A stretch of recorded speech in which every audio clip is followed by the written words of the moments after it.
신약성경 로마서 15장 14절에서 16절까지입니다. 신약성경 260쪽에 있습니다.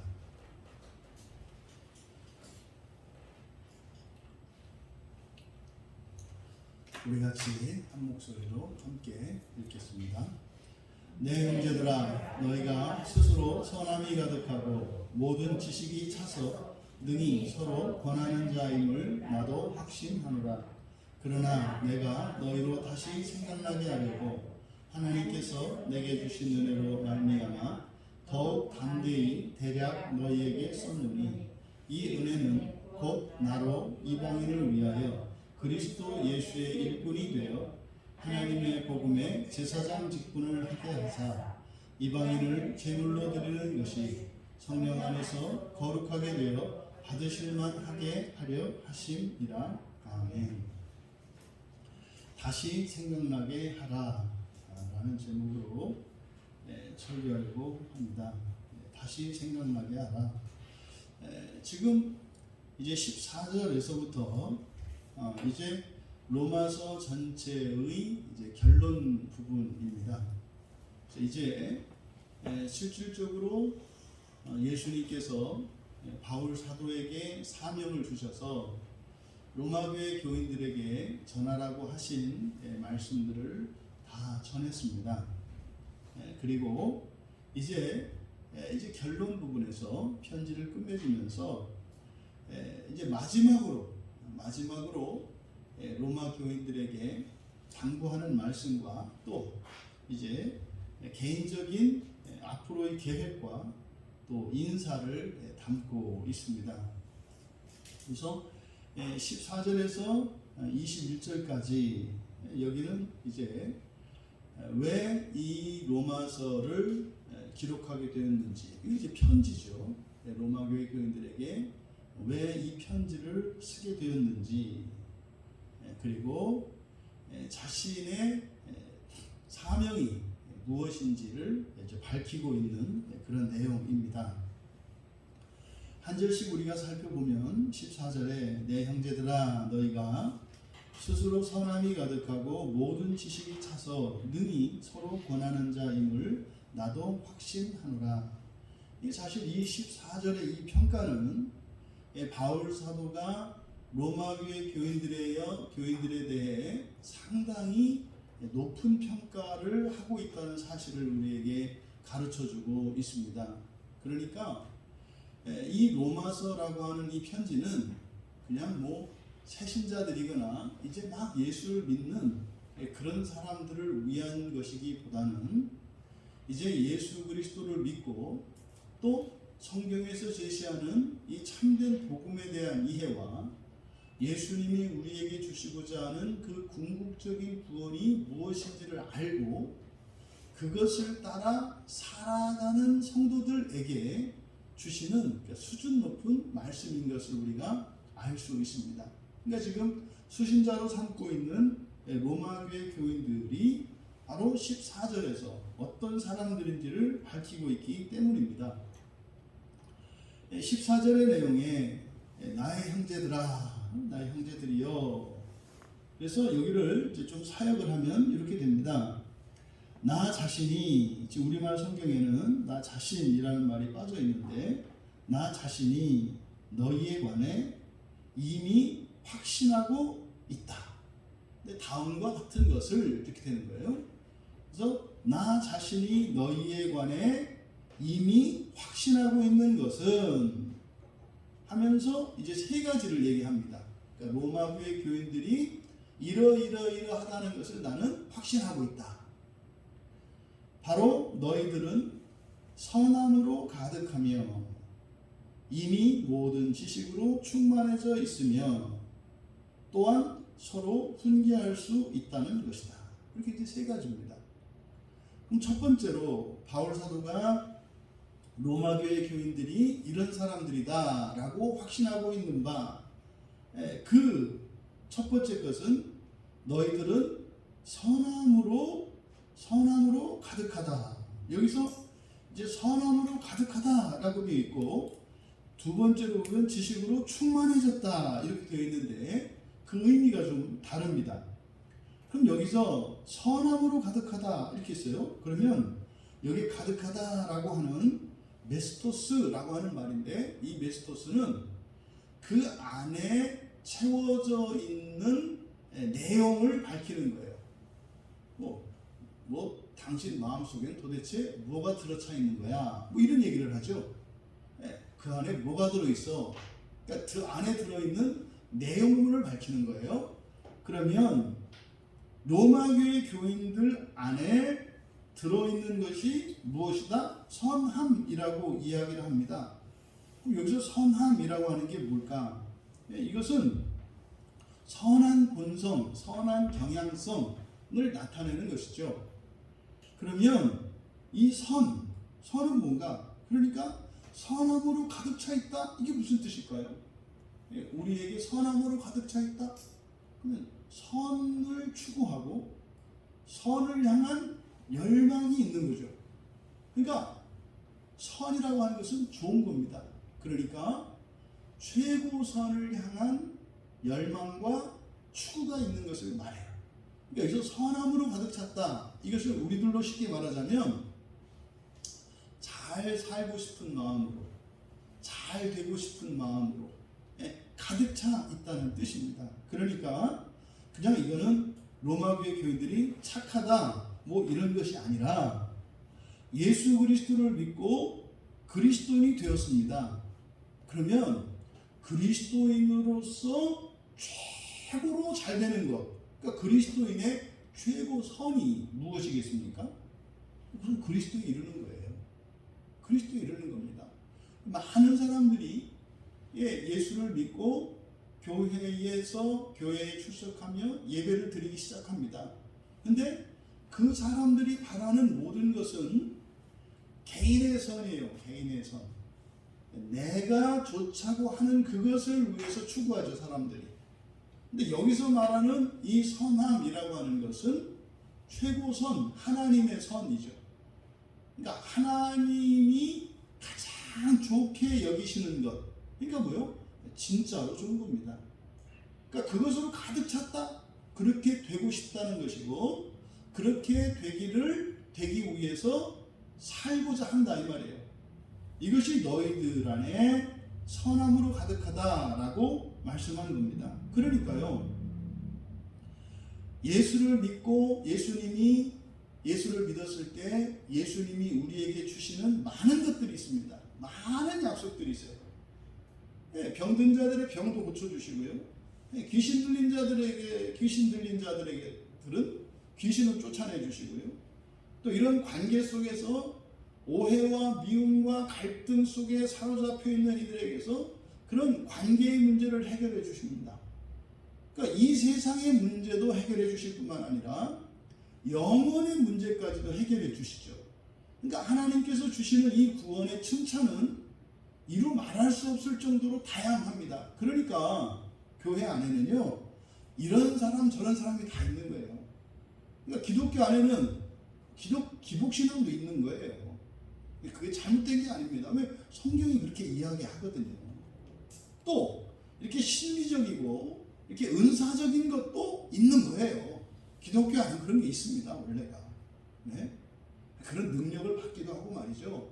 이런저런 하나님의 선물을 받아가지고 자기에게 없던 이런 능력들이 생겨나고 새로운 인생이 펼쳐지는 것들이 분명히 성경 안에서는 우리에게 약속이 되어 있어요.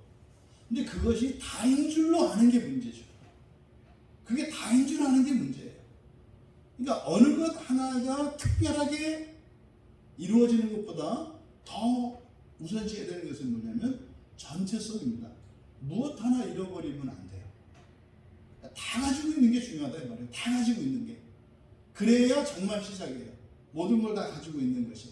그러니까 여기서 말하는 선함으로 가득하다라고 하는 것은 주님께서 우리에게 주신 모든 좋은 것들, 그것을 추구하고자 하는 그 마음으로 채워져 있는 것을 말한다. 이런 의미에서 광야교회 우리 교인들이 이런 선함으로 가득 찬 것을 저는 압니다. 그 안에는 이런저런 생각들도 많고 뭐 이렇게 시험도 있고 넘어지기도 합니다만, 여기서 지금 말하고자 하는 것은 그들 안에 있는 그 선함, 그것이 있음을 바울 사도께서 말씀하는 거다. 그런데 지금 로마 교회의 형편이 어떻습니까? 그 선함을 추구하기 위해서 서로 싸우고 있는 상황이에요. 서로 분열되어 있는 상황이에요. 그러니까 이들이 싸우고 이렇게 분열하고 반목하고 갈등하는 것은 사실은 이들의 것이 아니라는 거죠. 이 바울 사도께서 이것을 분리시키고 있는 겁니다.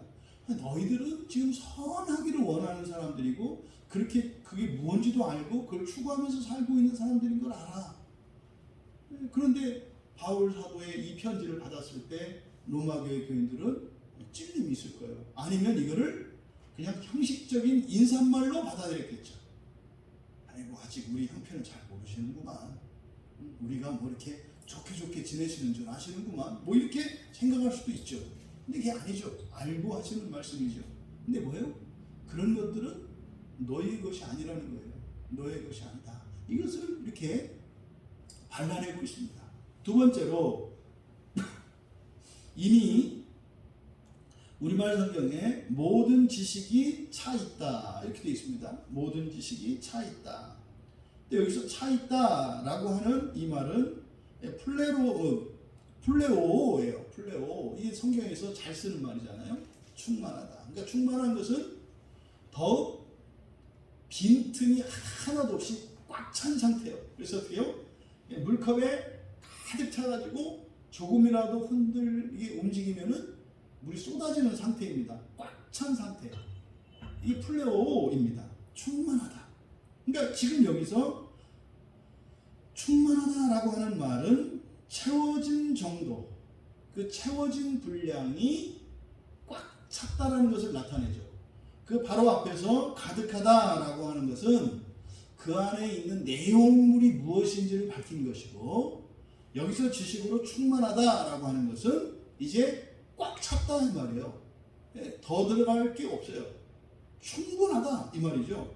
그러면 여기서 이 충만한 것, 그것이 모든 지식 이렇게 되어 있는데, 여기에는 정관사를 붙여서 모든 그 지식 이렇게 해야 이 말씀의 뜻이 정확하게 납니다. 모든 지식 그러게 되면 어떻게 돼요? 뭐 세상에 있는 모든 걸 다 안다는 이야기가 되지 않습니까? 그런 것이 아니라 그 지식이에요. 그 지식. 그러니까 그 지식은 분명 바로 앞에서 밝힌 선함과 연결되어 있어요. 그러니까 그 선한 것에 대한, 그러니까 최고선이겠죠. 그 지식은. 그러니까 최고선에 대한 지식을 말하는 거예요. 그러니까 최고선에 대한 모든 지식이 너희들에게 충분하다. 이거죠. 충분하다. 그래서 충만하다라고 하는 것은 단순히 자랑적인 측면이 아니라 충분하다. 각자의 분량이 충분하다. 결코 로마 교회 교인들이 모든 것을 그 최고선에 대한 그 모든 지식을 완벽하게 다 알고 있을까요? 그렇지 않아요. 그렇지 않아요. 바울도 자신이 알고 있는 것은 하나님의 계시의 부분만 안다고 이야기를 하거든요. 그런 바울이 로마 교인들에게 이렇게 너희들이 그 모든 그 지식으로 충만하다라고 했을 때 다 알고 있다는 얘기가 아니죠. 항상 이것은요, 개인의 그 수준과 그 상대적인 것을 인정하는 거예요. 지금 이 자리에 계신 여러분에게요, 그 지식이 다 충만합니다.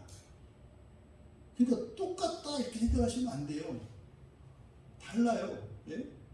이 찬장을 열어보시면 요만한 종제기도 있고, 예? 밥그릇도 있고, 국그릇도 있고, 예? 이런 뭐 대접도 있고 이러잖아요.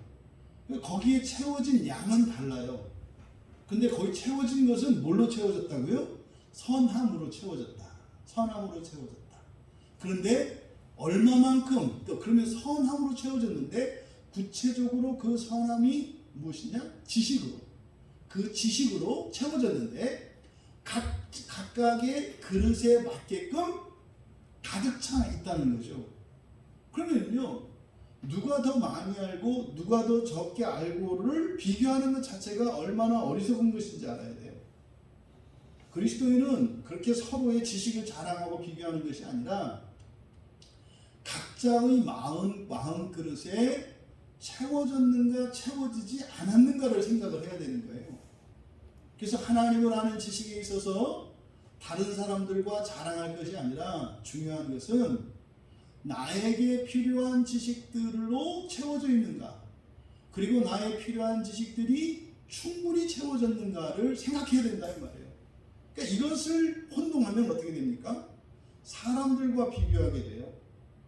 사람들과 비교하게 되면 분명히 사람들 사이에서는요, 아니 뭐 이제 막 신앙생활을 시작한 사람과 오래 신앙생활한 사람하고 그 지식의 차이가 없겠습니까? 여러분, 그러니까 이렇게 오래된 성도들이 뭐 좀 안다고 에헴한다 이 말이죠. 근데 생각해 보세요. 새신자는 그릇으로 말하자면 이 종직인데, 간장 종직이만 해요. 마음 그릇이. 그러면 뭐 10년, 20년 됐어요. 최소한 대접이라고요. 그러면 그 대접에 이렇게 봤더니 종직이 그 그릇 그 채우는 그 정도 이렇게 있어요. 종직이 꽉 찰 만한, 한 대숟갈 되지 않겠습니까?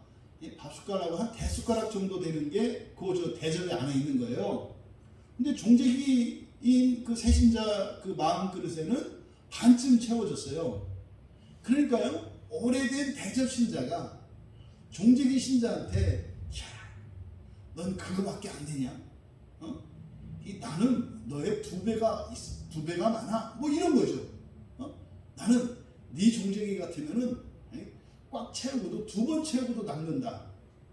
여러분, 그렇게 할 것이 아니라 어떻게 돼요? 야, 당신은 새신자인데 반이나 채워졌네요. 나는 100분의 1도 안 채워졌어요. 이것이 바른 태도예요, 여러분. 그래서 오래 신앙생활하는 사람들이 새가족들을 보고 은혜를 받는 이유가 뭐예요?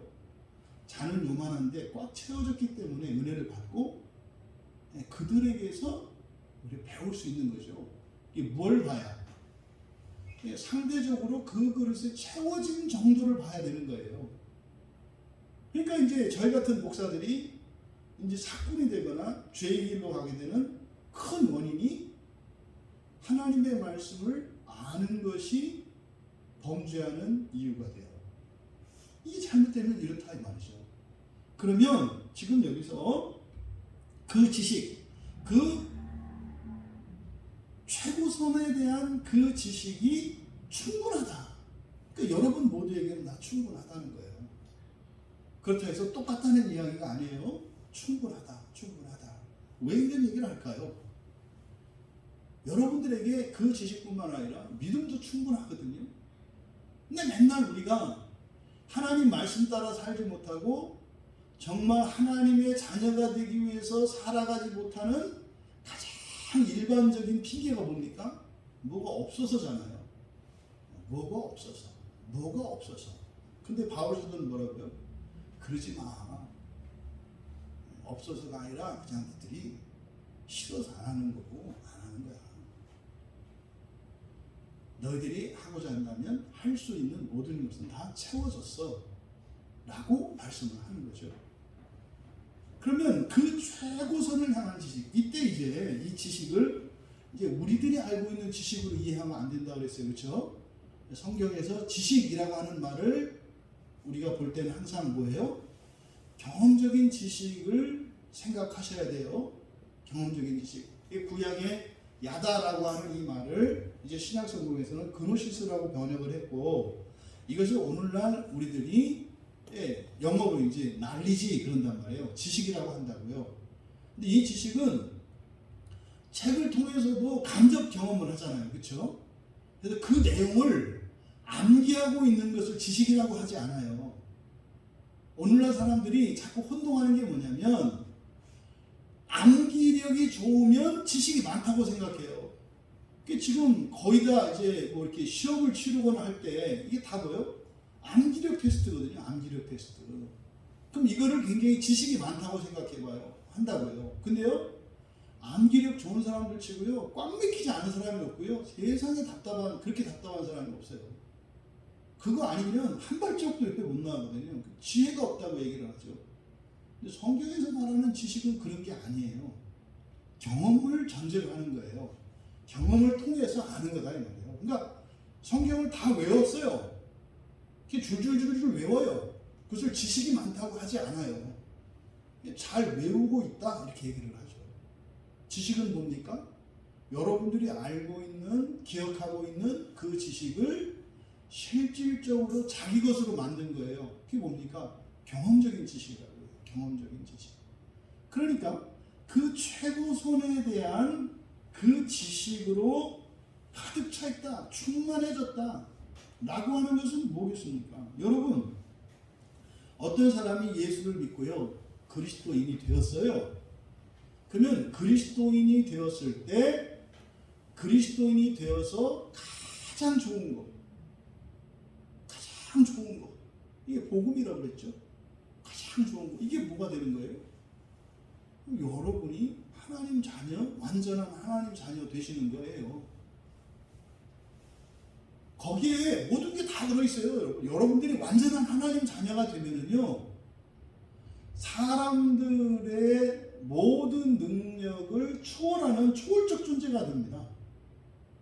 하나님의 자녀가 되면, 완전한 하나님의 자녀가 되면 이 세상 모든 사람들이 다 가지고 있는 모든 능력을 다 가지고 그것을 초월하는 존재가 돼요. 이게 하나님의 자녀가 되는 거예요. 이게 최고선이죠. 이게 최고선. 그러면 그 지식할 때 그 지식에는 그 경험이 포함되어 있다고 그랬잖아요. 그러면 하나님 자녀가 되는 것이 가장 좋은 거라는 걸 알고, 가장 선한 것, 최고선이죠. 또 그것을 위해서 살아요. 근데 그래서 살면 막 박수갈채를 받아요? 여러분 일이 막 만사 형통이 돼요? 아니에요. 온갖 시험과 방해들이 오고 오히려 박해가 와요. 그러니까 여기서 지금 그 지식이라고 할 때는요, 그 경험을 나타내는 건데, 논리적으로는 너무 좋아.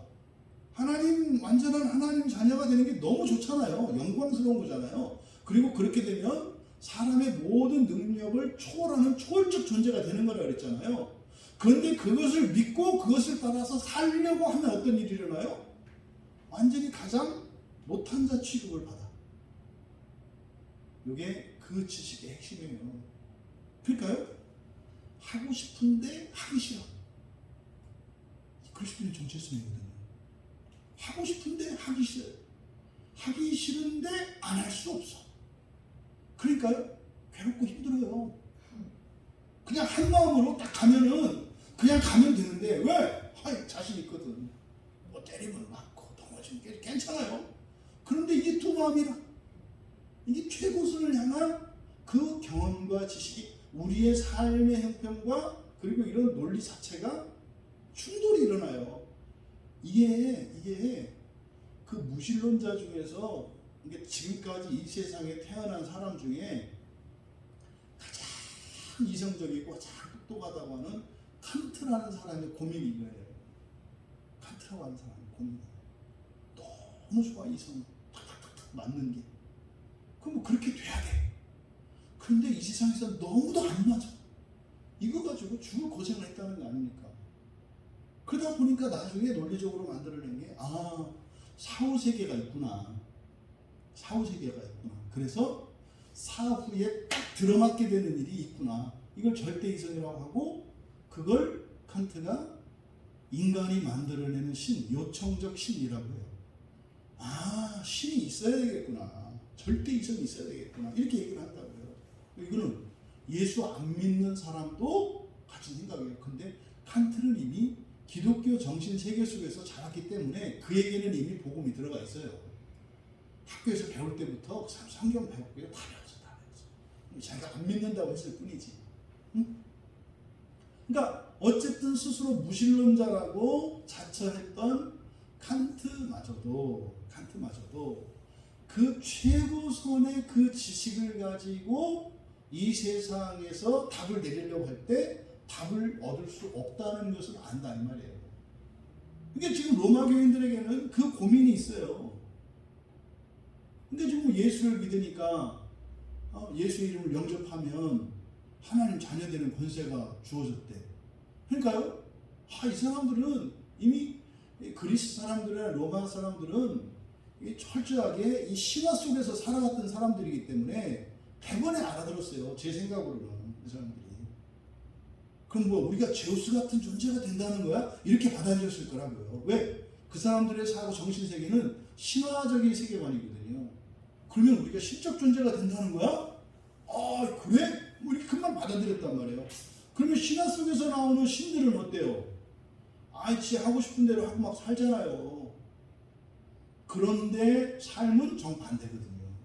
정반대거든요. 이게 딱 하나 뭐 신화 같은 거는 느끼는 게 교회에 오면 느껴요. 교회는 신들이 막 싸우거든. 그 신화에 보면 신들이 막 싸우잖아요. 교회 오니까 신들이 막 싸워.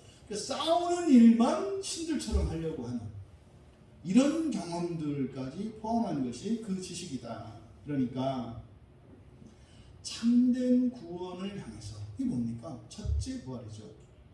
첫째 부활의 영광을 위해서 죽음을 맛보지 않고 하나님 나라에 들어가기 위해서 그 목표를 향해서 살고자 하면 또 그렇게 살아야 한다는 것을 알고 그것을 위해서 실천적으로 살고자 하면 이게 만만치 않다는 것을 이미 경험했다고요. 그런 경험들까지 다 포함하고 있는 거다.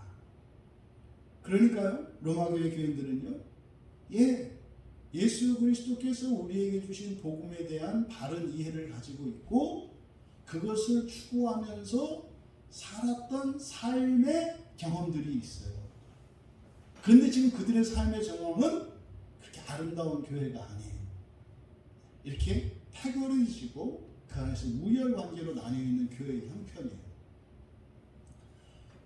세 번째로 서로 권하는 자, 서로 권할 수 있다는 것이에요. 너희들은 서로 권할 수 있다. 여기서 권하다라고 번역한 단어가 누스와 티테미라고 하는 말이 합쳐진 거예요. 그래서 누테테오 이렇게 되어 있는데 누테테오. 그래서 이것은 권하다라고 하는 것은 이 누스죠.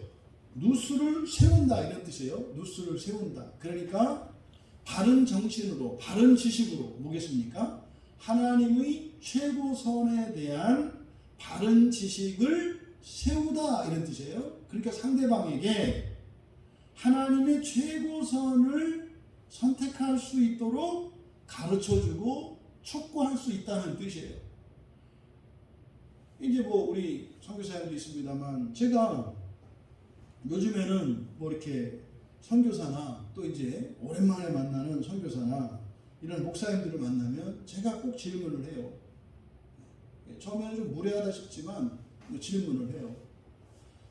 그 교회 교인들에게 뭘 당신은 나눠주려고 합니까? 당신은 그 선교지에서 그 사람들에게 뭘 나누어주려고 합니까? 되게 이제 어떻게 보면은 생뚱맞은 질문이라고 볼 수가 있죠. 왜냐하면 이미 목사가 되고 선교사가 돼서 헌신하고 결단하고 나간 사람들인데 왜 목사가 됐어? 왜 선교사가 됐어? 이렇게 물어보는 거거든요. 이거는 되기 전에 물어봐야 되는 거잖아요, 원래. 근데 그 사람들한테 그렇게 물어본단 말이에요. 뭐 하려고 거기 갔어요? 뭐 하려고 지금 목사 노릇하는 거예요? 이렇게 물어보는 거예요.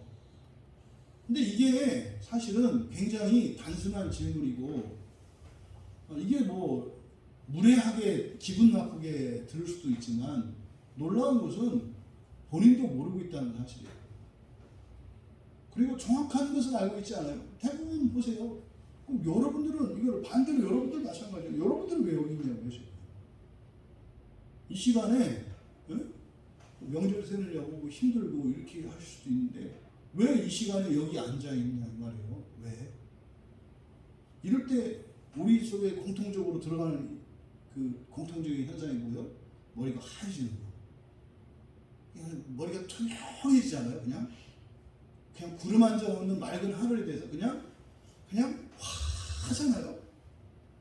그러게 그럼 뭐 오지 말았어야 되는 얘기인가? 여러분 왜 여기에 오셨냐고요? 왜 여러분들은 설교를 듣고 왜 주일에 주일 예배를 그렇게 뭐 이렇게 참여하시고 왜 그렇게 하시냐 이 말이에요. 왜 또 여러분들이 살아가실 때 여러분 마음대로 또 이렇게 여러분 생각에 정말 이렇게 더 유리한 대로 살지 않고 왜 그 손해를 감수하면서 불리하고 불편한 그런 삶을 결정하시고 그렇게 살아가느냐 이 말이에요. 똑같은 말이에요. 이게 뭐냐고요? 그러면 각자가 내리는 답이 있어요. 복음을 전하려고 뭐 이렇게 아니면 구원해 주려고. 그럼 당신이 말하는 복음이 뭐요? 당신이 말하는 구원이 뭐요? 그러면요 기독교 없어도 돼요. 그건 이미 그런 일들을 하는 다른 종교가 있고 다른 수단이 있어요. 다 있어요. 다 있어요. 그거는 오직 예수만이 주실 수 있는 유일한 게 아니다 이 말이에요. 그게 뭐냐? 그걸 몰라. 그러니까 교회 나오는 사람들이나 설교하는 사람들이나 복음을 전하는 사람들이나 뭘 전하는지를 몰라. 이게 뭐예요? 이게 사실 구약의 백성들이에요. 아직 예수 그리스도가 이 땅에 오시기 전에 구원 얘기하고 정말 언약을 얘기를 하고 새 언약을 얘기를 하는데 그게 뭔지를 모른다고요. 본 적이 없어 누구도. 그걸 먹어본 적이 없어. 만져본 적도 없어. 근데 그냥 얘기를 해. 그러니까 옛날 시골에서 뭐 그런 거죠. 서울 한 번도 못 가본 애들끼리 뭐 이렇게 주워들은 풍어를 가지고 서로 막 자랑하는 거죠. 서울은 이런 거야 라고. 네? 서울은. 근데 사실은 그 아는 사람은 아무도 없어. 그럼 어떻게 해요? 모르는 얘기를 막 해서 이상한 서울이 만들어져. 그러니까 서울 갔다 살다 온 사람이 들으면 그 얘기를 하는데 다른 데 얘기를 해. 듣고 어떻게 해요? 와 그런 데가 있어? 거기 어디야? 서울이라는 데가 있어? 그럼 자기가 서울 안 살다 온 줄 알아. 그런 거예요. 그런 거. 이게 거짓에 의해서 과장되고 왜곡되고 축소되면서 전혀 다른 게 이게 왜 그래요? 그리스도를 보지 않고서는 그리스도가 이 땅에 오시기 전에는 확실히 알 수가 없어요. 그러니까 구약 성경에서 말하는 이런 구원들 말씀드렸잖아요. 이사야서에서 그 하나님 나라와 종말에 대한 계시가 그래도 가장 풍성하게 근사치로 나타나 있는데 이사야 선지자 자체도 그 천년왕국 때 예수님이 오셔서 이 땅에 이루신 하나님 나라에 일어나는 일과 그리고 뭐 지옥과 낙원과 그리고 종말 이후에 펼쳐진 새하늘과 새 땅이 그냥 한 개 짬뽕이 돼서 이렇게 섞여 있어요. 그걸 구분하지 못한다고요. 그러니까요 이상한 나라의 엘리스와 같은 얘기를 한다 이 말이죠. 그거는 그리스도가 오시기 이전이죠. 그리스도가 오시기 전에 그리스도를 모를 때 그렇죠. 근데 그리스도가 오고 나서는 분명하거든요. 분명한 거예요. 이미 보았죠. 하나님의 영광을 봤잖아요. 우리는 직접 보지 않았지만 사도들을 통해서 이미 그들이 본 바를 성경을 통해 우리에게 이미 주셨어요. 그러니까 이 성경을 여러분들이 읽고 이해를 하면 그리스도를 봐요. 그리스도를 안다고요. 그걸 경험한다고요. 그러니까 지금 여기서 서로 훈계할 수 있다라고 번역되어진 이것은 그 하나님의 최고선을 선택할 수 있도록 바른 지성을 세워줄 수 있다는 거죠. 이럴 수 있어야 돼요. 이럴 수 있어야 된다고요. 왜 예수를 믿어야 하는가? 왜 꼭 예수만 믿어야 하는가? 예수를 믿었을 때에만 일어날 수 있는 구원이 무엇인가? 뭐냐면 부자로 만들 수 있다? 똑똑하게 할 수 있다? 출세하게 할 수 있다? 잘 살 수 있다? 마음 편하게 할 수 있다? 그런 거 다 있다니까요.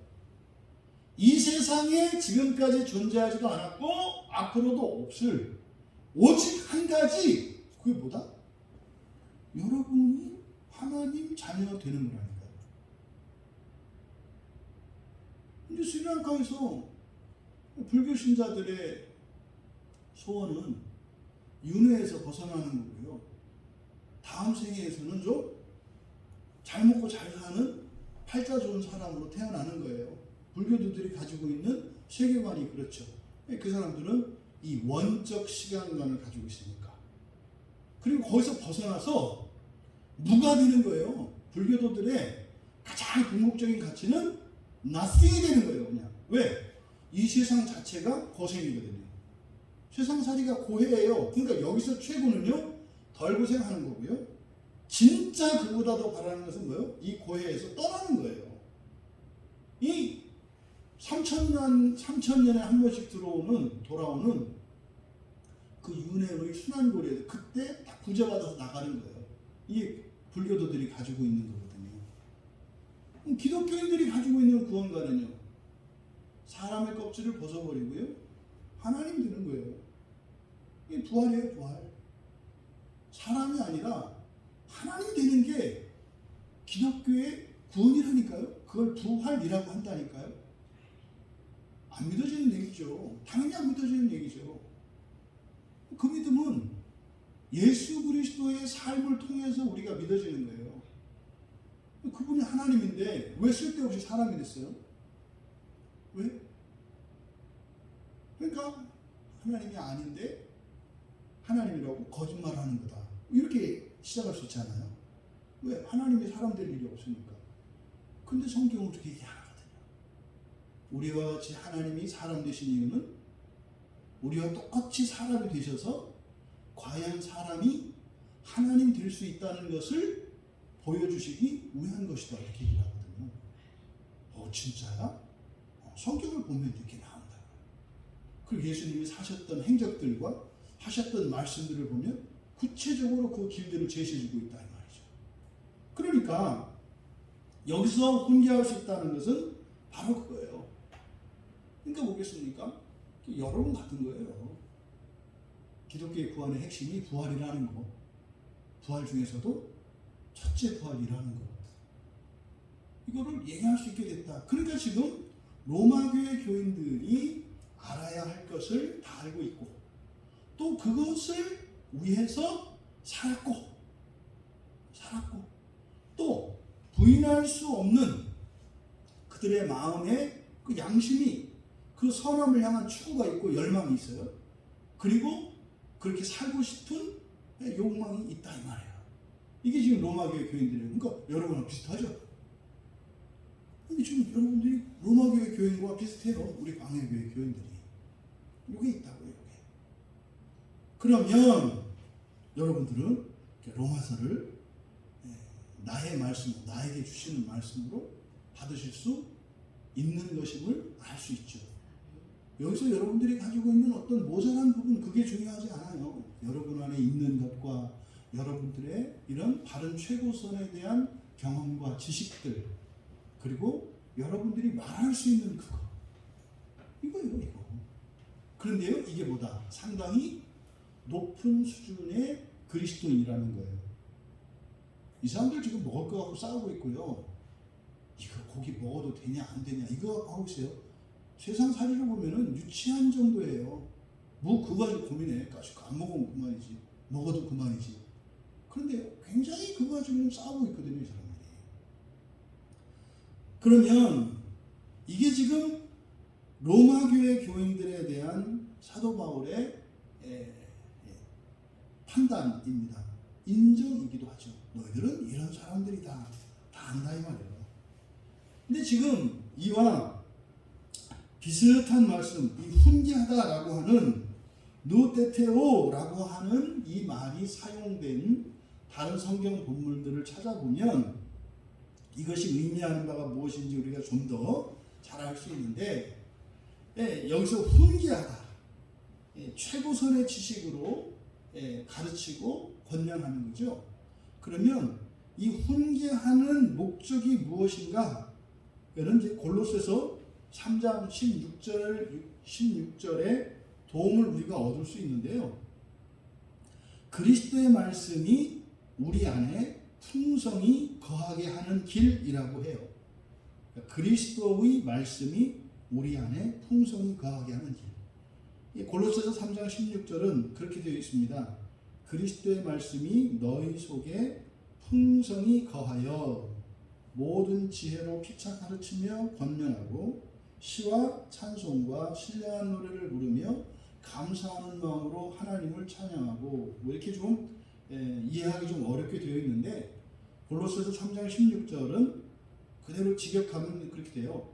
그리스도의 말씀이 너희 속에 풍성히 거하게 하라 라는 명령이에요. 그리스도의 말씀이 너희 속에 풍성히 거하게 하라. 꽉 채우라는 거죠. 그리스도의 말씀이 너희 안에 꽉 채워지게 해라. 어떻게 하면서? 뭐뭐뭐 하면서요. 모든 지혜로 가르치면서 시와, 그리고 서로 시와 찬송과 신령한 노래로 훈계하면서, 또 마음으로 하나님께 은혜를 노래하면서. 그러니까 그리스도의 말씀이 우리 안에 가득 채워지기 위해, 가득 채우기 위해서 어떻게 하라고요? 모든 지혜로 가르치면서. 그러니까요, 가르치는 일이 꼭 필요해요. 가르치는 일. 뭐가? 그리스도의 말씀이 우리 안에 꽉 채워지기 위해서. 그리고 이제 두 번째로 가르쳐 주신 것이 시와 찬송과 신령한 노래로 훈계하면서예요. 그러니까 이 훈계하는 것은 가르치는 것과 함께 그리스도의 말씀이 우리 안에 꽉 채워지게 하기 위한 수단, 방편이라는 것을 알 수 있어요. 그러니까 여기서 훈계할 수 있다라고 되어 있는데, 이 훈계하는 목적은 결국 뭐다? 그리스도의 말씀이. 그리스도의 말씀. 그리스도의 말씀은 예수님의 모든 말씀인데, 그것의 핵심은요, 그리스도와 함께 하나님 자녀 되는 거예요, 여러분. 부활에 대한 약속이에요. 우리는 여기서 바울 사도께서 이렇게 그 로마 교인들이 어떠한 상태인지, 그러니까 성숙한 그리스도인이라는 것을 인정하고 있음을 알 수가 있어요. 이 세 가지 평가에 대해서 받고 말하면, 이 평가를 받을 정도면 어느 정도요? 성숙한 거다 이 말이에요. 그러니까 여러분들이 지금 이 세 가지 평가에 대해서 들으셨는데 거기에 동의가 되고 이해가 되잖아요. 그럼 최소한 여러분들은 로마 교회 교인들만한 수준에 이르러 있는 것임을 여러분들이 아셔야 돼요. 네? 뭐 자랑 삼을 일이 아니라 뭐해라? 엄살 피우지 마라 이 말이에요. 엄살 피우지 마라. 뭐 이런 애 저런 애 그런 말 하지 마라. 그건 충분히 다 되어 있다. 다 되어 있다. 솔직하게 얘기해라. 그렇게 나는 지옥이 궁금하다고. 나는 그렇게 지옥에 이렇게 호기심이 생기고, 그래서 뭐 조금은 게 오래는 아니고 잠깐만이라도 좀 아직 보고 싶은 마음이 내 안에 도사리고 있다는 것을 고백해라. 그럼 여러분 마음이 아니죠. 왜? 여러분 안에는 선함으로 가득한데 왜 그런 악한 생각이 드냐 이 말이죠. 그러면 정신 번쩍 차리고 이건 내가 아니구나. 그걸 따라가면 안 되는 거죠. 골로새서 1장 26절과 28절에 보면 지금 이 로마서의 결론 부분이잖아요, 여기는. 근데 골로새서의 시작을 할 때 상당히 유사한 말씀을 거기에 이제 기록한 것을 우리가 알 수 있어요. 그러니까 이렇게 지금 여기서 말하는 최고선, 그리고 그 지식, 그리고 훈계할 수 있는 것, 이것을 골로새서 1장에서는 좀 더 구체적으로 그리스도의 신비라고 딱 얘기를 해요. 그리스도의 신비. 그러니까 첫 번째로 얘기했던 선함으로 가득할 때 할 때 그 최고선, 이게 뭐예요? 이게 그리스도예요, 그리스도. 그 지식이 뭐예요? 예수 그리스도에 관한 지식이고요. 또 예수 그리스도를 닮기 위해서 살았던 경험들이고요. 훈계할 수 있다 할 때 훈계하는 그 지식, 그 내용, 뭘 가지고 훈계하는 거예요? 그리스도 닮으라는 거죠. 이것을 그리스도의 신비라고 얘기를 해요. 그래서 골로새서 1장 26절과 28절에 읽어드리면 이렇게 되어 있어요. 이 비밀은 만세와 만대로부터 감추어져 있던 것인데, 이럴 때 여러분들은 이렇게 감동하셔야 돼요. 우리가 지금 여기서 첫째 부활이 어떻고 하나님 자녀가 되는 게 어떻고, 이걸 지금 여기서 말하는 이 비밀인데 신비거든요. 신비. 이 비밀이 이 신비입니다. 신비. 여러분들이 신천지 사람들을 만났을 때 그 사람들이 잘못 알고 있는 말 중에 하나가 이 비밀이라는 말이에요. 비밀. 비밀은 원래 감추어두는 이런 거잖아요. 성경에 비밀이라고 번역된 이 단어가 신비라는 말이에요. 신비. 신비예요. 그러니까 신비는요, 아는 사람은 진즉부터 다 알고 있는 거예요. 신천지에서 뭐라고 하냐면 이게 비밀이었는데 이만희한테 알려준 거다 이렇게요. 비밀이 공개됐다 이렇게 얘기한다고. 그러니까 뭐요? 그 비밀이라고 하는 이 미스테리온이라고 하는 그 단어 뜻을 모르고 있기 때문에 그런 거예요. 그러니까 그거 하나만으로 해도요, 신천지 교리가 다 무너져요. 그런 게 아니에요. 그런 게 아니에요. 신비예요. 신비. 그럼 이 신비는 만세와 만대로부터 감추어졌던 것인데, 이게 감추어졌다는 것은요, 아무도 못 보게 꽁꽁 감추어졌다, 땅 속에 깊이 묻혀있다, 덮어놨다, 이런 게 아니라 신비는 아는 사람만 알아요. 우리가 히브리서 11장에서 믿음에 대한 이야기를 쭉 했잖아요. 그 사람들이 믿음으로 이게 뭐예요? 다 신비예요. 신비. 어떻게 그렇게 했을까? 믿음으로 할 때 그 신비에 대한 지식을 바라는 거거든요. 근데 이것은 어떻다? 만세와 만대로부터 감추어졌던 것이다. 이제는 그의 성도들에게 뭐예요? 나타났잖아요. 나타났고, 이건 바로 그리스도께서 이 땅에 오신 것을 말해요. 그리스도께서. 그러니까 신비는요, 이미 이 세상에 나타났다니까요. 2000년 전에. 그리고 사도들도, 그리고 요한계시록을 쓴 요한도 몰랐던 게 아니라 이미 나타났다니까요. 그리스도라니까요. 네? 하나님이 그들로 하여금 이 신비의 영광이, 비밀로 되어 있어요. 우리말 성경에 신비의 영광이 이방인 가운데 얼마나 풍성한지를 알게 하려 하시니라. 이 신비는 너희 안에 계신 그리스도시니. 이 신비는 너희 안에 계신 그리스도시니. 우리가 보통 여러분 안에 성령이 있다 그래요. 그렇죠? 성령은 그리스도의 영이라고 한다고요. 여러분의 육신은 그냥 사람이죠. 근데 여러분 안에는 하나님의 영이 있어요. 하나님의 영. 그게 그리스도의 영이에요. 예? 이게 곧 영광의 소망이라. 우리가 그를 전파하여 각 사람을 권하고. 우리가 전파해야 될 게 누구라고요? 그리스도시라고요. 그리스도. 이때 권하고요. 그를 전파하여 각 사람을 권하고, 모든 지혜로 각 사람을 가르치는 각 사람을 그리스도 안에서 완전한 자로 세우려 함이니. 그리스도 안에서 완전한 자 했을 때 사람들은 완전한 자를 뭘로 이해해요? 완전한 사람으로 이해한다고요. 그리스도 안에서 완전한 사람이라고 해요. 그게 아니라니까요. 그러면 그리스도가 뭐가 신비해요? 그러면 저 부처보다도 후배지. 석가모니보다 후배잖아요. 네? 공자보다도. 그게 아니에요. 왜 그게 신비해요? 그런 게 아니거든요. 그래서 그리스도 안에서 완전한 자 이렇게 얘기했을 때 여러분들은 완전한 자, 완전 이랬을 때 여러분들은 사람의 완전이 아니라 하나님의 완전으로 이해하셔야 돼요. 성경을 보실 때 하나님의 완전. 그러니까 완전한 하나님의 자녀로 세우시기 위한 것이다 이 말이죠. 그러니까 그렇잖아요. 목사님들이, 선교사님들이, 성도님들이 전해야 할 게 뭐예요? 예, 하나님 안에서 하나님의 자녀로 완전하게 완전한 하나님의 자녀로 세우시겠다고 하는 그리스도의 말씀이니까요. 이게 기독교 복음의 핵심이라니까요. 가난하고 병들고 신분이 천한 사람에게 찾아가서 사람으로 보면 당신이 가난하고 참 비참하고 불쌍한 인간인데 이 세상에 있는 황제들보다 더 존귀한 하나님의 자녀로 당신을 세우시려는 것이 그리스도의 뜻입니다. 그래서 나를 보내줬습니다. 황당하게 들리죠. 황당하게 들리죠.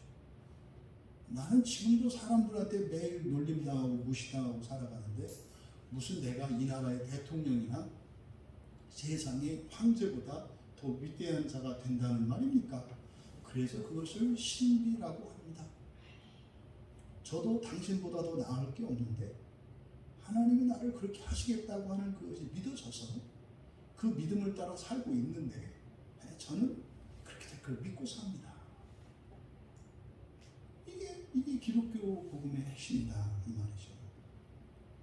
그러니까 지금 이 골로새서 26절과 28절을 읽어드렸습니다만 비슷한 말씀, 같은 말씀의 문지가 약간 이것만 바꿔서 얘기를 한 거죠. 이어서 15절에 그러나 내가 너희로 다시 생각나게 하려고 하나님께서 내게 주신 은혜로 말미암아 더욱 담대히 대략 썼노니, 여기서 그러나라고 하는 이 접속사가 대라고 하는 접속사인데 완전한 반대는 아니에요. 그래서 이 대는 그리고라고도 번역할 수 있고 그러나라고도 번역할 수 있는 말이거든요. 근데 똑같지는 않아. 그러니까 약간 좀 다른 거죠. 약간. 그러나 내가 너희로 다시 생각나게 하려고, 여기서 다시 생각나게 하다, 다시 생각나게 하다, 이게 원래는 생각나게 하다, 다시 생각나게 하다라고 하는 아나라고 하는 아나와 그다음에 이게 뭡니까? 아나 밈네스코, 글자가 작아서 잘 안 보이네요. 다시 생각나게 하다라는 말 앞에 에피라는 말을 추가시켰어요. 에피는 딱 그거 정확한 걸 말하거든요. 그러니까 강조하기 위한 거예요. 그러니까 다시 생각나게 하는데 무엇인가를, 그러니까 가장 중요한 거예요. 가장 중요한 것을 다시 생각나게 하려고 편지를 쓴 거야. 이렇게 말을 해요. 그러니까 여기서 지금 다시 생각나게 하다라는 말 앞에 에피라는 말을 붙임으로써 바울 사도께서 예수를 믿는 그리스도인들에게 주신 그 하나님의 구원의 가장 중요한 무엇, 그것을 다시 생각나게 하려고 이 편지를 썼다고 얘기를 해요. 그러니까 로마서라고 하는 이 편지를 쓰신 목적을 지금 밝히고 있는 건데, 로마서 안에 모든 게 다 있는 게 아니라 로마서에는 무엇이 들어있어요? 기독교 복음의 가장 중요한 게 이 안에 들어가 있어요. 기독교 복음의 가장 중요한 게 이 안에 들어가 있다고 해요.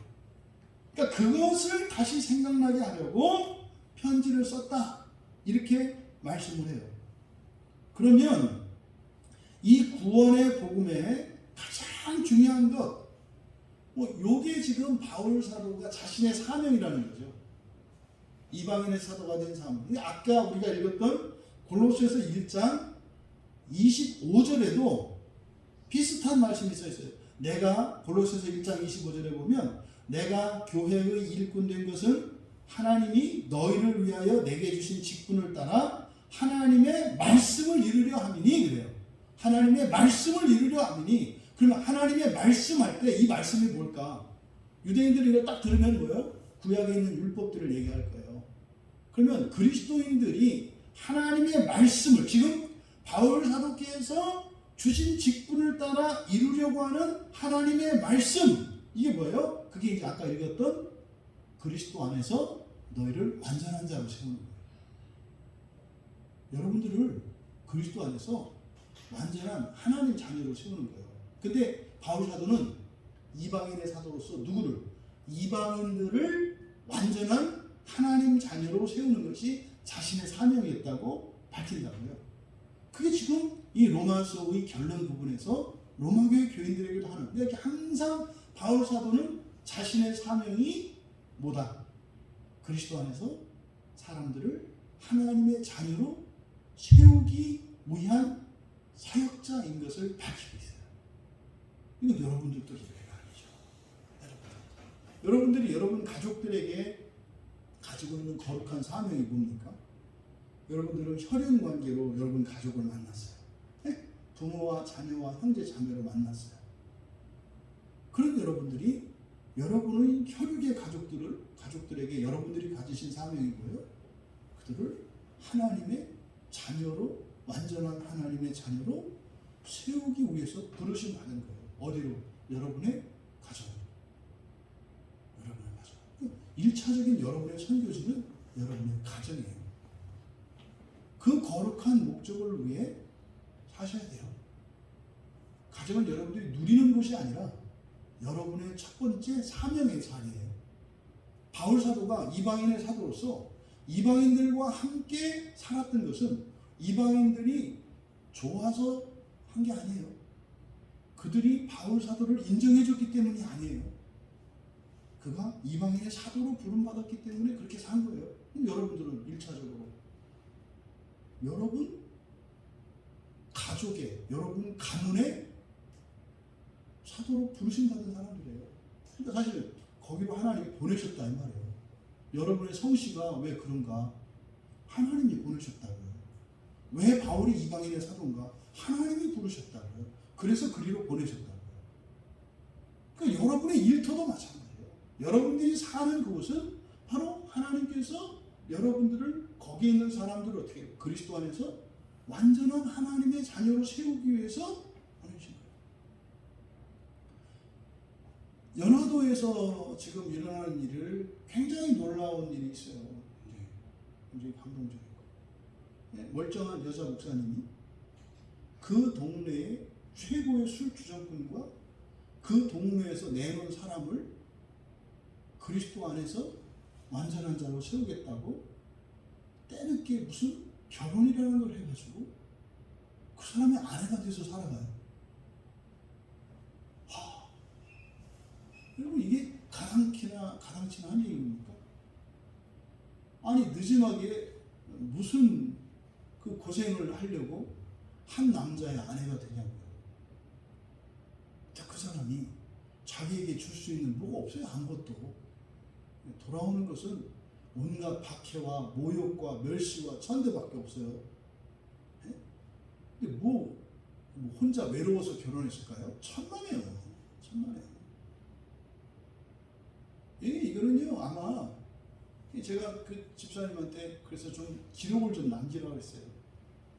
그 목사님이 그 처음에 연화대에 오시고 지금까지 일어나는 이런 일들을 좀 기록에 남기라고 했어요. 왜 그랬을까요? 그리스도 안에서 그 한 사람을 완전한 자로 세우기를 주님이 원하시고 그 자기 사명으로 받아들여서 이렇게 하는 거죠. 이해 못하는 거예요. 절대 이해 못하죠. 아니 더 훌륭하고 더 좋은 사람들도 그렇게 따라다니는 사람들도 많을 텐데 왜 동네에서도 쳐다보지도 않는 사람을 늦지막히 지아비로 섬기고 그 난리를 치느냐 이 말이에요. 예수도 안 믿는 사람은 이해 못하죠. 뭐하는 거. 이 하나님의 말씀을 믿지 못하고 알지 못하는 사람은 이해 못하죠. 근데 그 옆에 우도에서 벌써 이렇게 역사가 나타났다는 거 아닙니까? 그 옆에 있는 작은 성 우도의 우도교회에 있는 어느 권사님이 평생의 기도 제목이 있대요. 당편 때문에. 이 권사님이 바뀌기 시작했다는 거 아닙니까? 그 목사님 얘기를 듣고 야 목사님이 그런 남자하고 산다고 생각해 보니까 천하의 원수 같고 바다에 던지고 싶었던 자기 남편이 괜찮은 사람으로 보이더라는 거예요. 괜찮은 사람으로. 그러면서 야 그동안 내가 이 호사를 누린 거였구나. 그렇게 이뻐 보인다는 거 아닙니까? 여러분 그런 거예요. 여러분들이 속해 있는 모든 공동체, 가족이든 일터든 또 여러분들이 살았던 마을이든 모든 도시든 시대든 다 그것은 바로 사람들을 그리스도를 전파함으로 그리스도 안에서 온전케 하시는 완전한 자로 세우려고 하시는 그 일을 위해서 여러분들이 부름받았고 보냄받았다는 사실을 기억하시기 바랍니다. 이게 바울 사도의 자기 인식이에요. 바울이라고 해서 그냥 편안하게 한 군데서 정착하고 살아가는 것을 시도했던 게 아니에요. 네? 뭐 이렇게 천막 만드는 일이 너무 재밌고 보람돼서 맨날 했던 게 아니에요. 아시잖아요. 똑같은 일을 계속 한다는 게 얼마나 힘들어요. 게다가 그 자기 먹고 사는 일이 걸려 있어. 너무 힘들잖아요. 교회 가면 그냥 대접받고 예? 좋은 잠자리 주고 얼마든지 기름진 음식을 내주고 여비도 주고 할 건데 왜 그렇게 생고생을 하면서 살아요? 자기의 사명을 잊을까 봐. 자기의 사명을 잊을까 봐. 오히려 자신을 더 그 고통과 고난 가운데 자꾸 밀어넣는 거예요. 왜? 좋은 환경들이 갖춰지면 사명을 잊어버려요. 사명을 잊어버려요. 여러분들의 삶의 자리가 그러한 것임을 여러분들 기억하시기 바랍니다. 그러면 이렇게 지금 다시 생각나려고 하는 그 중요한 그 복음의 핵심, 그것이 바로 뭐다? 그리스도 안에서 완전한 자로 세우는 것이에요. 그럼 여러분의 인생을 다시 한번 자리매김하셔야 돼요. 여러분이 관계를 맺고 있고 여러분들이 살아가고 있는 모든 관계와 모든 장소와 모든 사건의 핵심은 바로 이것을 위한 것임을 기억하셔야 된다고요. 여러분과 관계를 맺고 있고 여러분이 맞닥뜨리고 있는 그 사건을 통해서 그 사건을 하나님이 허락하신 이유는 뭐다? 그리스도 안에서 그 사람들을 완전한 자로 세우시기 위한 것임을 여러분들이 기억하셔야 돼요. 그런데 그렇게 생각나게 하려고 편지를 썼대요. 그런데 편지를 쓰게 된 동기가 뭐냐? 하나님이 나에게 주신 은혜로 말미암아 이렇게 얘기했어요. 우리말 성경에 하나님께서 내게 주신 은혜로 말미암아 이렇게 되어 있잖아요. 그러니까 편지를 쓴 이유, 편지를 쓰게 된 동기가 무엇이었다는 겁니까? 하나님의 은혜였다는 거죠. 하나님의 은혜로 썼다. 왜 이야기를 할까요? 이 편지는 사사로이 내가 쓴 편지가 아니다. 이건 뭐다? 하나님의 주권에 의해서 쓴 하나님의 말씀이다라는 얘기예요. 겸손의 표시가 아니에요. 다 해놓고 하나님이 하신 거죠. 이게 아닙니다. 이거는 뭐요? 굉장히 엄중한 하나님의 말씀이라는 뜻이에요. 이 로마서 편지는 나라는 사람이 내 머리에서 내 생각을 쓴 것이 아니라 뭐다? 하나님께서 나에게 주셔서 이거 보통 성령의 감동으로 이렇게 얘기를 하죠. 근데 그것을 바울 사도는 하나님의 은혜로 말미암아 이렇게 이야기를 한 겁니다. 그러니까 이 편지에 쓰인 내용들 굉장한 내용이잖아요. 긴 편지잖아요. 그러니까 이것을 쓰고 이렇게 전하는 그 이유는 하나님에 의한 것이다. 하나님의 주권에 의한 것이다. 그러면 한편으로는요, 이 편지는 바울 자신에게 있어서는 뭐겠습니까? 책임과 의무를 다하는 사명인 거예요. 네, 근데 이거 수동적인 거라고요. 자기가 쓰지만. 왜 그럴까요? 여기 있는 말들이 사실은요, 어떤 때는 자기 자신도 쓰면서 조심스럽고 부담스러운 말이 있어요. 이게 이제 목사들도 마찬가지예요. 이렇게 설교를 할 때 그런 게 있다고요. 야, 이 설교를 하면은 또 우리 교인 중에 누군가가 또 이거 자기 얘기하는 줄 알겠는데? 뭐 그럴 때가 있거든요. 희한하게 이 말씀이 딱 맞아 떨어질 때가 있어요, 이렇게. 근데 나오면은, 이렇게 하면 어떡하지? 이런 생각이 있다고요. 그때 지금 바울 사도의 말을 의하면, 여러분, 그건 제가 한 게 아니라 하나님께서 주신 은혜로 말미암아 한 것뿐이에요. 이게 뭐예요? 거부할 수가 없어요. 이건 자신의 사명이에요. 그러니까 여기서 이렇게 수동적이고 하나님의 주권을 강조하는 것은 이 편지를 약화시키는 것이 아니라 오히려 더 어떻게 해요? 더 강화시키는 거죠. 더 거룩하게 만드는 거죠. 그리고 어떻게 썼다? 더욱 담대하게 대략 그래요. 더욱 담대하게 대략. 여기서 대략이라고 쓴 말이 부분으로부터 이렇게 몫으로부터 그러니까 부분이라는 뜻이에요. 부분. 다는 아니고 뭐예요? 일부예요. 일부. 일부만 쓴 것이다. 일부만 쓴 것이다. 전체는 아니다. 전체는 아니다. 이런 뜻이고 그런데 더욱 담대하게 여기서만 사용하고 있는 말인데 더욱 담대하다라고 했을 때요. 이게 긍정적인 의미로 보면은요. 두려워하지 않고 용기를 내어서 하는 거죠. 더욱 담대하게 할 때는. 그런데 부정적인 의미로 쓰이면 어떻게 될까요? 더 뻔뻔하게 이렇게 되는 거예요. 더 무례하게 이런 의미도 될 수 있는 거예요. 더욱 담대하다는 말이. 왜 이렇게 했을까요? 앞에서 14절에서 로마 교회 교인들에 대한 사도 바울의 평가를 말을 했잖아요. 나 다 알고 있어. 당신도 충분히 알고 있고 그거 경험했고 그리스도인으로 자기의 그 첫째 부활을 위해서 살기 위해서 당신들이 당한 고난과 박해도 알고 얼마나 여러분들이 힘들게 살았는지도 다 알고 있어. 몰라서 하는 말이 아니야. 이거요. 몰라서 하는 말이 아니야. 그래서 더욱 담대하게 라고 하는 것은 이게 120%로 하는 말이에요. 여러분들이 이 말의 뜻을 잘 이해하셔야 돼요. 120%로 말한다는 거예요.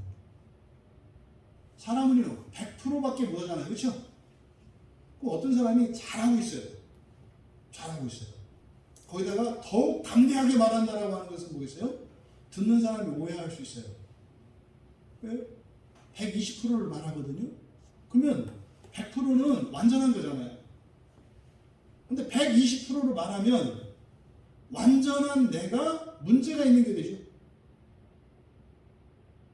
이거를 뭐라 그래요? 사자성어로 주마가편 그러죠. 달리는 말에게 채찍질한다. 이 주마가편이라는 말은 잘 달리는 말을 그 능력치를 높이기 위해서 채찍을 가하는 걸 말해요. 그 말이 시원찮거나 못 뛰는 게 아니에요. 최고의 속도로 다른 말보다 최고로 빨리 달려요. 네? 막 그 경마장에서 이렇게 시합을 할 때 1등으로 가는 그 말을 타고 가는 기수가 이제 막 회초리를 가해요. 이거는 못 뛰고 있기 때문에 그러는 게 아니죠. 뭐예요? 능력의 한계를 뛰어넘게 하려고 하는 이게 본성의 변화예요. 그러니까 지금 여기서 더욱 담대하게 라고 하는 것은 우리들이 이해하기 쉽도록 설명한다면 본성의 한계, 그들의 수준의 한계를 뛰어넘도록 하려고 하는 것이다. 이런 건 뭐겠어요? 여러분들이 최고로 잘해요. 네? 근데 거기다 대고 목사님이 뭐라고 해요? 그럼 두 가지 마음이 들 수 있어요. 섭섭한 마음이 들 수도 있어요. 또 하나는 뭐예요?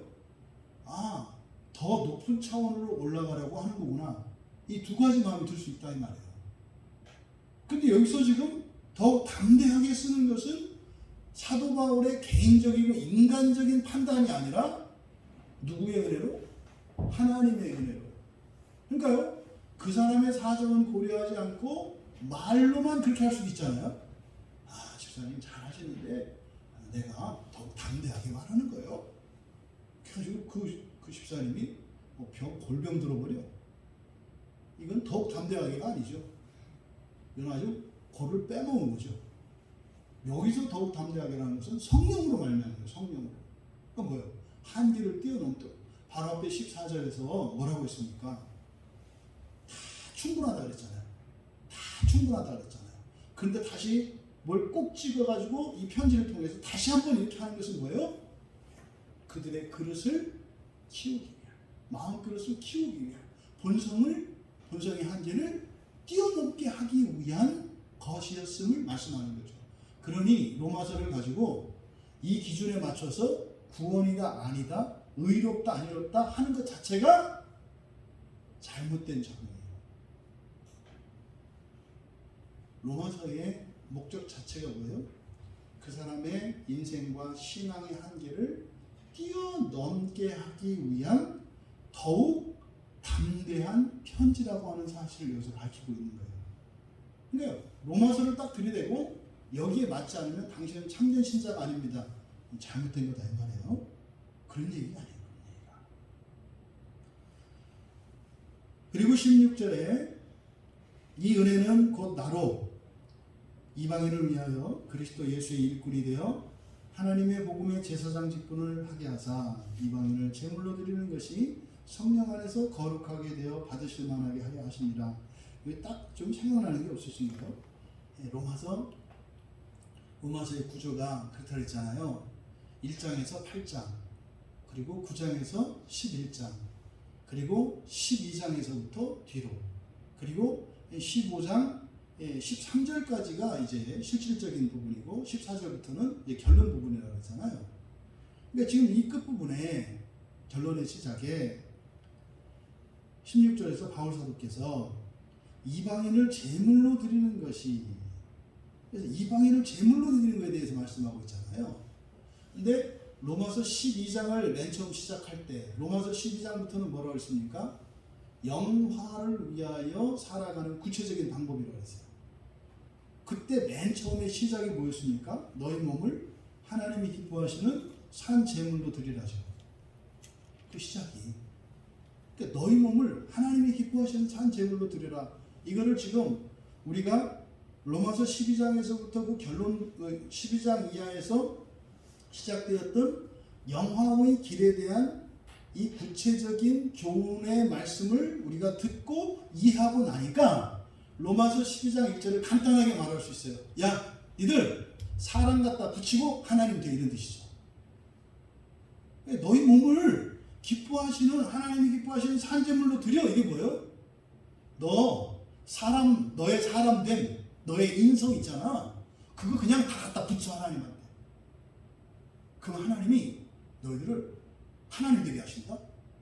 여기 12장 1절에 말씀이에요. 아, 이런 거였구나. 그래서 자꾸 버려라, 비워라, 죽여라, 못 박아라. 이게 뭐예요? 뭐 죽이라는 거예요? 사람됨을 버리라는, 사람됨. 그리고 뭐가 되라? 하나님 되라는 얘기예요. 그것을 바울 사도는 여기서 지금 뭐라고 해요? 이방인에 대해서 얘기하고 있죠. 이방인에 대해서 적용하고 있죠. 그러면 지금 16절에서 밝히고 있는 것은요, 바로 앞에 15절에서 내게 주신 은혜로 이랬잖아요. 내게 주신 은혜로 이 편지를 쓴 거다. 어떻게? 더욱 담대하게. 하지만 대략.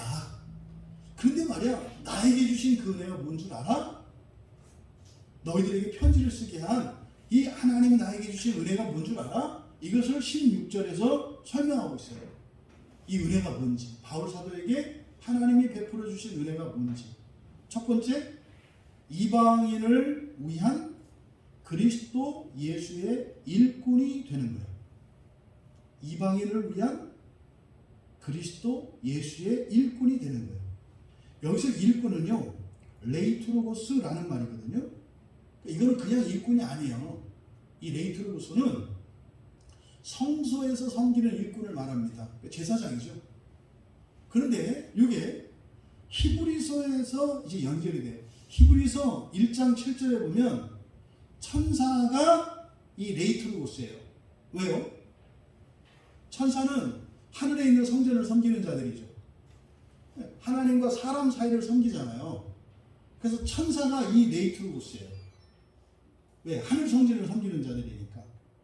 또 예수님을 히브리서 8장 2절에서 대제사장이신 예수 그리스도 그러죠. 예수님을 대제사장이라고 그러죠. 그러니까 예수님이 바로 이 레이투로고스예요. 그 레이투로고스 중에서도 대제사장인 거죠. 그러니까 결국 바울 사도가 자신을 구약에 있는 제사장으로 소개하고 있는 거죠. 근데 그 제사장이 하는 일이 뭡니까? 제사를 드리는 거잖아요. 네? 제사를 드리는 헌제자와 하나님 사이를 중보하는 역할이잖아요. 그러니까 바울 사도의 역할이 바로 구약의 제사장의 역할이라고 말을 하는 거예요. 근데 자기는 어떤 제사? 이방인들이 드리는 그 제사의 제사장 역할을 한다 이 말이에요. 그 신약에서는 빌립보서 2장 25절에 보면 돕는 자라고 되어 있는데, 돕는 자. 그래서 이 복음의 일꾼들을 레이투로고스라고 해요. 여러분들이 복음을 전해요. 네, 그러면 여러분들이 그 레이투로고스예요. 레이투로고스. 이때 복음은 진짜 복음입니다. 우리 교회 오세요 이런 건 아니에요. 그거는 그냥 둘로스예요. 종이에요, 종. 이 레이투로고스는 성소를 섬기는 일꾼을 말한다. 일꾼이라고 하기보다는 그냥 차라리 성소를 섬기는 자라고 하는 것이 더 맞아요. 그래서 이방인을 위한 그리스도 예수의 성소를 섬기는 자, 이런 의미가 되겠죠. 이것이 하나님께서 바울 사도에게 주신 은혜였대요. 네, 은혜. 두 번째, 하나님의 복음의 제사장 직분을 행하게 하는 것. 이 제사장 직분을 행하게 하다. 히에루르게오, 이게 거룩하다 그리고 일하다라는 말이 합쳐서 된 것인데, 제사장 직분을 행하는 것. 그런데요, 하나님의 복음의 제사장 그래요. 하나님의 복음의 제사장. 여러분들은 이제 하나님의 복음이라는 게 무슨 말씀인지 아시겠죠? 하나님의 복음이라고 하는 것은 이렇게 소유격이 나왔을 때는 항상 주체와 객체로 할 수 있다고 그랬어요. 그러니까 하나님이 주신 복음이라는 뜻도 돼요. 하나님의 소유된 복음. 그러니까 하나님이 주신 복음이라는 뜻도 돼요. 하나님의 복음이니까. 그러니까 또 하나님의 복음은 복음과 하나님이 동격이 될 수도 있어요. 그러니까 어떤 복음이에요? 하나님 되는 복음이에요. 그러니까 하나님의 복음이라는 뜻은 하나님의 소유인, 다시 말해 하나님이 주신 복음이라는 뜻이 있고, 두 번째로는 뭐예요? 하나님 되는 복음이라는 뜻이 있다 이 말이에요. 그러니까 바울 사도는 어떤 제사장 직분이다. 하나님의 복음의 제사장 직분이래요. 구약의 제사장들의 직분은 어떤 일입니까? 죄를 사해주는 속죄의 직분이에요. 구약의 제사장은 속죄의 직분이라고 해요. 그런데요, 복음의 이 직분은 어떤 직분이에요? 속죄가 아니라 사람을 하나님으로 만드는 직분이에요. 구약의 제사장들은 제사를 드리러 오는 사람들의 제물을 통해서 그들의 죄를 속죄합니다. 지옥까지 않게 한다 이 말이에요. 그런데 오늘날 복음의 직분을 이행하는 사람들은 예배자들로 하여금 그들을 어떻게 하게 해요? 하나님 되게 하는 겁니다. 이것이 신약의 이 복음의 사역자들과 구약의 복음의 사역자의 목적이 달라요. 구약의 복음의 사역자들은 속죄예요, 속죄. 신약의 복음의 사역자들은 뭐예요? 영화라 이 말이에요. 그러면 오늘날도 신약의 교회에서 구약의 직분을 행하는 사람들이 너무나 많아요. 이런 사람들이 맨날 하는 얘기가 뭐예요? 속죄, 칭의, 성화 이런 얘기 한다고요. 신약교회에서 여러분들과 함께 예배를 드리는 일은 여러분을 하나님 자녀되는 영화를 위해서 하는 것입니다. 이게 지금 바울 사도의 고백 속에 이미 나와 있잖아요. 하나님의 복음의 제사장 직분. 그러니까 이 복음의 제사장들은 속죄하는 사람들이 아니에요. 로마 캐톨릭에서 사제들이 하는 일이 뭐예요? 속죄하는 일이에요. 고해성사를 받고 칠성사를 통해서 속죄하는 거. 그거는 뭐예요? 구약의 연장이라니까요. 아니 예수님이 그게 헛되다고 십자가에 못 박혀 죽으시면서 끝냈는데 왜 그걸 끄집어내가지고 다시 보고 있냐 이 말이에요. 이게 로마교회가 중세 이 로마교회가 타락하면서 세속화되면서 다시 구약을 끄집어다가 놓은 결과죠. 뭐 종교개혁자들이 하고 싶은 게 이거예요. 속죄의 제사장 직분이 아니라 하나님의 복음의 제사장 직분을 행하게 하는 것이 바울 사도에게 주신 은혜라는 거예요. 저에게 주신 은혜로 그거죠. 여러분 그냥 죄 용서받기 위해서 교회 다니시는 것이 아니라 죄 용서는 이미 끝났어요. 그게 아니라 여러분은 어떻게 해요? 그리스도 안에서 완전한 하나님 자녀 되게 하기 위해서 우리가 모이고요, 예배드리고요, 설교 듣고 기도하고 이러는 거예요. 여러분들도 그렇게 사셔야 돼요. 여러분에 있는 죄와 허물에 대한 결핍 이루어지죠. 채워지고 구원하시죠. 그거 위해서 사시면 안 된다고요. 하나님 자녀 되기 위해서 사셔야 한다 이 말이에요. 그렇게 함으로써 세 번째로 성령 안에서 거룩하게 되어 받으실 만한 이방인의 제물이 이방인의 번제가 되도록 하기 위함이다. 이방인을 제물로 드리는 거 이렇게 되어 있어요. 이게 이제 의역한 거예요. 이거는 이방인의 번제가 되도록 하기 위함이다. 다시 한번 성령 안에서 거룩하게 된, 그러니까 거룩하게 되어가 아니에요. 완료형입니다. 성령 안에서 거룩하게 된 이방인이에요. 성령 안에서 거룩하게 된 이방인. 이때 이방인은 그리스도인 이방인을 말하는 겁니다. 성령 안에서 거룩하게 된 받으실 만한 이방인의 제사, 번제가 되도록 하기 위한 것이다. 뭐가? 이방인을 위한 그리스도 예수의 일꾼이 되는 것과 하나님의 복음의 제사장 직분을 행하는 것이 바로 그 이방인의 제사가 하나님이 받으실 만한 것이 되도록 하기 위한 것이다. 그러면 바울 사도가 행하는 이 복음의 제사장 직분이 뭐라는 거예요?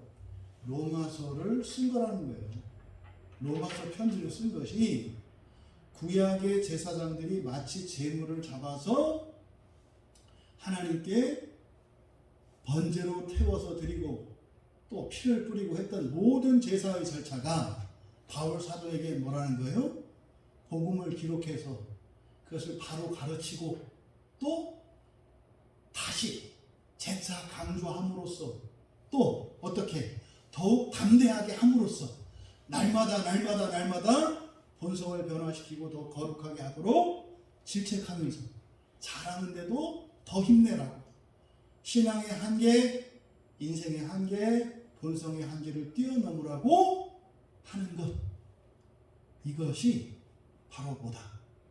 자신의 직분을 행하는 그 목적은 이방인들을 하나님 자녀되기 위한 것이다 라고 말씀한 겁니다. 여러분, 다시 생각나게 하라는 말씀을 바울 사도께서 주님으로부터 받았어요. 그래서 그렇게 했다는 거죠. 그리고 이 편지를 기록한 이 목적과 자신의 사도의 직분을 밝힌 이 말씀을 통해서 우리들의 신앙을 다시 한번 점검하고 우리의 삶이 정말 그저 이 세상에서 속죄를 위해서 살아가는 인생이 아니라 하나님의 자녀로 거룩하게 되어가는 그 인생이 우리에게 새롭게 시작되기를 주님의 이름으로 축원합니다. 우리 말씀을 생각하며 잠시 기도합니다. 여러분 스스로 여러분 자신에게 늘 다시 생각나게 해야 합니다. 내가 왜 이 세상에 태어났는가? 내가 왜 살고 있는가? 내가 왜 예수를 믿었고 왜 예수를 믿으면서 신앙생활을 하고 있는가? 자꾸 생각나게 하셔야 합니다. 하나님은 여러분들을 하나님 자녀 삼으시기로 여러분을 택하셨고 그렇게 날마다 우리를 새롭게 하시며 하나님 자녀로 빚어가고 계십니다. 그 하나님의 거룩하시고 영광스러운 뜻을 따라 우리의 인생을 다시 한번 점검하시고 정말 하나님과 함께 살아갈 수 있도록 은혜를 구하며 우리 같이 기도합니다.